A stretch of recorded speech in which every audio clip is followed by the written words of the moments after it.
आइए अब आपको सीधे लिए चलते हैं उन खास मेहमानों की तरफ जो लगातार हमारे साथ बने हुए, जिनसे हम बातचीत कर रहे हैं। पीके मिश्रा साहब, फॉर्मर एडीजी बीएसएफ के, और इसीलिए सब मैं सबसे पहले आपके पास आना चाहती हूँ। बीएसएफ का एक जवान शहीद हुआ है, लेकिन कई ऐसी जगह है जहां पर ऐसे ही घुसपैठ की कोशिशों को बीएसएफ के जवान नाकाम भी कर रहे हैं।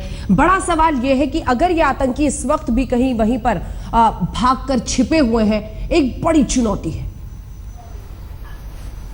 मिश्रा साहब। बिल्कुल अंजना, बहुत धन्यवाद आपको मेरे को चांस देने के लिए, बोलने के लिए। मैं इस अटैक के बारे में बताऊंगा कि ये जो अटैक हुआ इसमें एक ही ग्रुप उसमें शामिल था, बहुत छोटा सा ग्रुप। और इन्होंने पहला जो अटैक किए, उन्होंने हाथ गोला नहीं फेंके हैं, उन्होंने यूबीजीएल में फायर किए हैं, दूर से ग्रेनेड लॉन्चर से फायर किए हैं, जो कि कांस्टेबल नितिन कुमार जो 40 बटालियन बीएसएफ का है उसका ग्रोइन में लगा और वो वहीं पर शहीद हो गया। उसके साथ साथ कांस्टेबल बलविंदर वो इंजोर्ड हो गया। और यही दोनों जो मिलिटेंट है वो कोशिश कर रहे थे 46 आरआर का गेट में पेनिट्रेट करने के लिए, लेकिन हेवी फायरिंग के वजह से, हेवी रिटालियन के वजह से उन्होंने घुस नहीं पाए और उन्होंने अगेन पीछे को जा करके वहां से फायरिंग शुरू किए। उनका था कि जब उनका अनसक्सेसफुल हो गया अटैक, तो वो पीछे से फायरिंग करके अपना रिट्रीट करने के लिए, विड्रॉ करने के लिए कोशिश कर रहे थे। और रात के अंधेरे में ये पता नहीं लगा कि कितने आदमी थे और क्या हुआ। अभी जो मैं बता रहा हूं कि 2 मिलिटेंट मारे गए हैं, ये बिल्कुल सच नहीं है। कोई मिलिटेंट इसमें मारा नहीं गया है, कोई मिलिटेंट पकड़ा नहीं गया है। आई रिपीट अगेन, कोई मिलिटेंट मारा नहीं गया है, कोई मिलिटेंट पकड़ा नहीं गया है। It is one intelligence failure of local police. मैं डीआईजी साहब को सुन रहा था, डीआईजी पुलिस को। It is absolutely intelligence failure. जब हमारे पास पूरा खबर है कि हमारा कैंप के ऊपर अटैक होगा, तो ये मिलिटेंट कैसे आकर के 46 आरआर के गेट पे पहुंचे, तो पुलिस क्या कर रहा था रास्ते में। और दूसरा है ये जो हम उन्होंने तार काटे हैं, वायर कटर वहां पर मिला है, उनका जीपीएस मिला है। कोई मिलिटेंट भागने के लिए वहां पर जंप नहीं मारा। झेलम रिवर में जो कैंप है वो बारामूला से आगे जो मैचेस फैक्ट्री है उसके आगे झेलम रिवर है, झेलम रिवर के अपोजिट वो कैंप है। अभी सब लोग देखे होंगे जो चल रहा है जी। लेकिन बहुत अच्छा चीज हुआ कि वो कैंप के अंदर पेनिट्रेट नहीं कर सकते थे। अगर कैंप के अंदर पेनिट्रेट करते तो हमारा नुकसान बहुत होगा। तो अभी जवान का मोराल बहुत हाई है। ठीक है, पहला जो अटैक होता है, पहला जो राउंड फायर होता है, पहला जो ग्रेनेड फायर होता है, उसमें कैजुअलिटी होना अवश्यंभावी है। उसमें ही कैजुअलिटी हुआ, जो बीएसएफ का नितिन कुमार का शहीद हुआ और बलविंदर इंजोर्ड हुआ। उसके बाद कोई भी इंजरी नहीं है, किसी का भी इंजरी नहीं है और पूरे तैनात में है। लेकिन एक चीज मैं बताऊंगा, ये जो है, ये मिलिटेंट जो है लश्कर-ए-तोयबा और हिजबुल मुजाहिद और जैश मोहम्मद का टोटल मिक्सचर प्लानिंग है। इनका कम्युनिकेशन अभी भी जैश मोहम्मद के साथ है, हाफिज सईद के साथ है और आईएसआई के साथ है। और ऐसा काफी मिलिटेंट बारामूला उरी सेक्टर में ऑलरेडी मौजूद है, स्लीपर सेल्स मौजूद है। और हमारा जो हिजबुल मुजाहिद मिलिटेंट्स हैं जो कश्मीर में है, बारामूला में है, उनको वो इंटेलिजेंस देने में मदद करते हैं। अभी आप देखिए जो चक्री में हुआ, पंजाब बॉर्डर में जो हुआ, वहां पर कोशिश कर रहे हैं पाकिस्तान आर्मी, पाकिस्तान आईएसआई कोशिश करना है ये अनुप्रवेशकारियों को घुसाने के लिए। क्योंकि जनरल राहिल शरीफ रिटायरिंग इन नवंबर, वो उसके पहले जो हमारा जो सर्जिकल स्ट्राइक हुआ था उसका बदला लेना चाहते हैं। और ये पक्का जो हाफिज सईद का स्टेटमेंट, राहिल शरीफ का स्टेटमेंट, इसको लाइटली नहीं लेना चाहिए। रिटायरमेंट के पहले फेस सेविंग, जी, रिटायरमेंट के पहले फेस सेविंग के लिए राहिल शरीफ किसी भी हद तक जा सकते हैं और इसी का जिक्र हो रहा है। राज कादियान साहब, जल्दी से एक रिएक्शन, क्योंकि ब्रेक के बाद जब हम लौटेंगे तो हम दिखाएंगे आपको झेलम नदी भी, जहां से ये भागने में कामयाब, एक्सक्लूसिव तस्वीरें आज तक पर। लेकिन उससे पहले राज कादियान साहब, जो मिश्रा साहब ने कहा उस पर आपकी ये रिपोर्ट कि क्या लोकल इंटेलिजेंस पुलिस लेवल पर भी जबरदस्त फेलियर है। देखिए, जो स्थिति घाटी में बनी हुई है, जो हालात, भारत और पाकिस्तान के रिश्ते जो खराब हैं, ऐसे अटैक होना कोई आश्चर्य की बात नहीं है। ऐसे अटैक और भी हो सकते हैं, सिर्फ घाटी में ही नहीं लेकिन भारत के अंदरूनी इलाकों में भी। जी ये सेनाओं के लिए बधाई की बात है, बीएसएफ, आर्मी, आरआर सबकी, कि उन्होंने इसको नाकारा किया है, ब्रीच नहीं होने दिया कैंप को। वो मिश्रा साहब की पता नहीं, मैं रात को 11 बजे से टीवी के साथ जुड़ा हुआ हूं, अभी तक 2 मिलिटेंट मारने की खबर सब चैनल्स ने बताई है।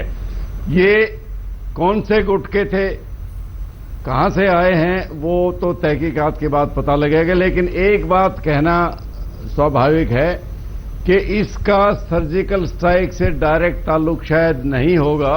90 घंटे के अंदर अंदर और इन्फिल्ट्रेटर पीओके से भेजना जी और ये अटैक प्लान करके लॉन्च करना शायद 90 घंटे में मुमकिन नहीं है। हाँ। ये वही लोग हैं जो पहले से इन्फिल्ट्रेट कर चुके थे, उनको ये टास्क मिली है। ठीक है। पाकिस्तान इस अटैक के जरिए दुनिया को ये बताना चाहता है कि ये अटैक और पूरी अटैक भी उसमें पाकिस्तान का लेना देना नहीं था, तो लोकल मिलिटेंट कर रहे हैं। ये पाकिस्तान की उनका इरादा हो सकता है। लेकिन अच्छी बात है जो शहादत हुई है, हमारा श्रद्धांजलि देते हैं, जख्मी हुए हैं, दुख की बात है। पूरी पार्ट 2 को हम नाकाम करने में कामयाब रहे हैं। कम से कम कोई भी आतंकी बेस को, जो वहां पर आरआर राइफल्स का कैंप था, उसको ब्रीच करने में कामयाब नहीं हुआ है, अंदर नहीं घुस पाया है। इस बीच आइए आपको सीधे लिए चलते हैं बारामूला, उसी झेलम नदी के किनारे जिसके करीब बने 46 राष्ट्रीय राइफल्स के कैंप पर आतंकी हमले की कोशिश हुई है। आतंकी फरार हुए बताए जाते हैं। कमलजीत संधू हमारी सहयोगी वहां पर मौजूद है और वो नदी का वही हिस्सा, वो पूरा ट्रेल दिखा रही है जहां से ये आतंकी भागे। हम इस वक्त हैं झेलम की घाट पे और इससे बिल्कुल पार आप देखें तो आपको नजर आएगा आर्मी का वो कैंप जिसपे आतंकी हमला हुआ था। 46 आरआर का ये कैंप है। 40 कंपनी ऑफ बीएसएफ यहाँ पे डिप्लॉयड थी और उनके एक सोल्जर की मृत्यु हो चुकी है, उनका मार्टिर हो गया है और एक अभी भी घायल है। लेकिन अगर आपको ये दिखाएं, ये ही वो रास्ता है, झेलम का जो रास्ता, उससे बताया जाता है कि आतंकियों ने पीछे की तरफ से हमला करने की कोशिश की थी। तो हम आपको एक अलग एंगल दिखा रहे हैं कि किस तरह से आतंकी कोशिश कर रहे हैं। लेकिन जो मोडस ऑपरेंडी है वो सेना पहले से ही जानती है, अर्धसेना बल पहले से ही जानती है और इसी वजह से उड़ी हमले के 15 दिन बाद ये हमला हुआ है। सीज फायर वायलेशन हुए हैं और सर्जिकल स्ट्राइक के 4 दिन बाद इस तरह का आतंकी हमला होना, एक जवाब देने की कोशिश करना है। लेकिन भारतीय सेना है, चाहे हर सेना बल हो, चाहे जम्मू कश्मीर पुलिस है, उनका मोराल बिल्कुल ऊंचा है, बिल्कुल हाई है। और हमें ये भी बताया जा रहा है कि इन्होंने पूरी एक कोशिश की है कि किसी तरह का आतंकी को अंदर नहीं जाने दिया जाए। उन्होंने कहा कि कितनी भी कैजुअलिटी होती है वो उस समय होती है जब आतंकी पेरीमीटर को भेद के अंदर चला जाता है और वो कोशिश नाकामयाब हुई है। लेकिन अगर हम माने सिक्योरिटी फोर्सेस की और जो सूत्र हमें बता रहे हैं वो ये है कि रात के अंधेरे में आतंकी भाग चुके हैं और इसी वजह से गोलीबारी रुकी हुई है। इसका मतलब है आतंक का साया बरकरार है कश्मीर घाटी पर। लेकिन जहां तक बात आती है इस पूरे इनकाउंटर की, इस पूरे मुद्दे पर जम्मू कश्मीर के डीजी के राजेंद्र आज ब्रीफिंग देंगे राजनाथ सिंह को, गृह मंत्रालय को। लेकिन उससे पहले अगर हम बात करें, सिक्योरिटी चप्पे चप्पे पे सिक्योरिटी है और आतंक के साये को रोकने की पूरी कोशिश की जा रही है। कैमरा पर्सन पिनाकी सेन के साथ कमलजीत संधू, बारामूला आज तक।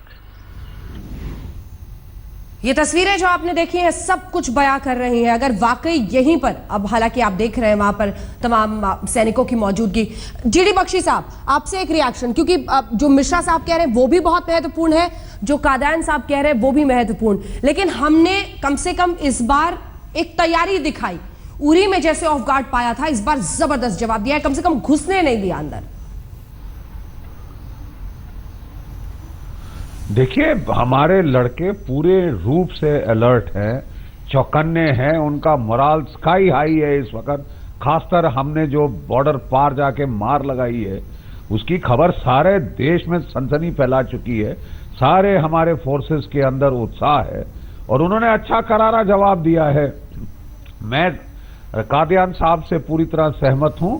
मैं समझता हूं कि ये काफी डेप्थ में है। बारामूला केवल 60 किलोमीटर दूर है श्रीनगर से, ये डेप्थ एरिया के अंदर है और यहाँ पे उन्होंने अपना कोई स्लीपर मॉड्यूल या जो पहले से इन्फिल्ट्रेटेड मॉड्यूल है, कोई 140 150 इनके मुट्ठी भर लोग रह गए हैं जम्मू कश्मीर में, उनका इस्तेमाल किया गया है कि किसी तरह से हम कुछ तो करें। देखिए उस दिन हाफिज सईद टेलीविजन पे आया था जी। उसकी तिलमिलाहट साफ जाहिर थी, दुनिया भर को जाहिर थी कि वो तिलमिला रहा था और वो धमकियां दे रहा था कि मैं इंडियन मीडिया को बताऊंगा कि किस तरह सर्जिकल स्ट्राइक होती है। तो ऐसे सर्जिकल स्ट्राइक होती है? ये तो डैम स्क्विब है साहब। ये मेरी तरफ से केवल स्टैंड ऑफ फायर है कि दूर से फायर करो और भाग लो, सर पे पांव रख ले। ये कोई ऐसा बड़ा फिदायीन हमला अगर वो करने की सोच रहे थे तो ये बिल्कुल डैम, अंग्रेजी में बोलते हैं डैम स्क्विब। ऐसी फायरिंग बिल्कुल अंग्रेजी में जिसे कहते हैं कि फुस हो जाना, पूरा का पूरा उनका हमले की जो कोशिश है पूरी तरह से नाकाम हो जाना, वही था ये। जैनी साहब मैंने देखा आप भी इस पे कुछ बोलना चाह रहे हैं।